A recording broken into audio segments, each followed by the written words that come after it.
Hello friends, আসসালামু আলাইকুম। আজকে আমি আলুর দম তৈরি করব। তো চলো কিভাবে তৈরি করেছি তোমাদেরকে দেখিয়ে দিই। প্রথমে আমি ছোট ছোট আলুগুলোকে ধুয়ে পরিষ্কার করে নিয়েছি।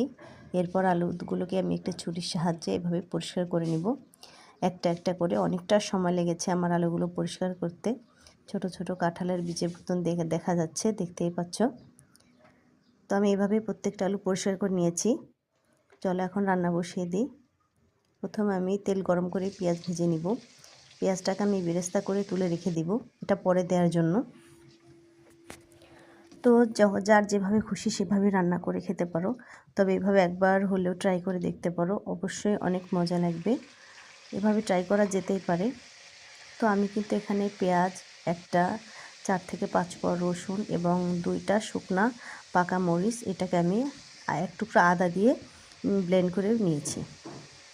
তো সেই মশলাটাকে সুন্দর করে আমি একটু ভেজে নিলাম। তারপর দিয়ে দিলাম লবণ, জিরা, ধনিয়া গুঁড়া, হলুদের গুঁড়া, শুকনো মরিচের গুঁড়ো। এটা দিয়ে আমি আরও কিছুক্ষণ কষিয়ে নেব।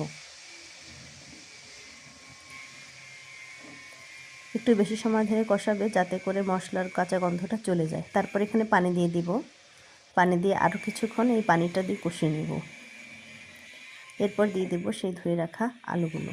এই আলু দিয়ে আমি খুব ভালো করে এপিট উপিট করে একটু বেশি সময় নিয়ে কষাতে থাকবো। যখন দেখা যাবে যে কড়াই থেকে মশলা ছেড়ে দিয়েছে, তখন বুঝতে হবে আমার মশলাটা কষানো হয়ে গেছে, আলুটাও কষানো হয়ে গেছে। এ পর্যায়ে দিয়ে দেবো আমি ঝোলের পানি। আলুটা সিদ্ধ হয়ে যাবে এই পরিমাণ পানি আমি দিয়ে দেবো। ফুটে এসেছে, দিয়ে দেবো গরম মশলা অল্প একটু, এবং দিয়ে দেব আগে থেকে সিদ্ধ করে রাখা 1 মুঠো মুসুর ডাল। এটা দেওয়ার কারণে একটু ঝোলটা ঘন হবে এবং আলাদা একটা টেস্ট রাখবে। সাধারণত এটা আলুর দমের মধ্যে সবাই দেয় না, আমি এভাবেই রান্না করি, তাই সেটাই তোমাদের সাথে শেয়ার করছি।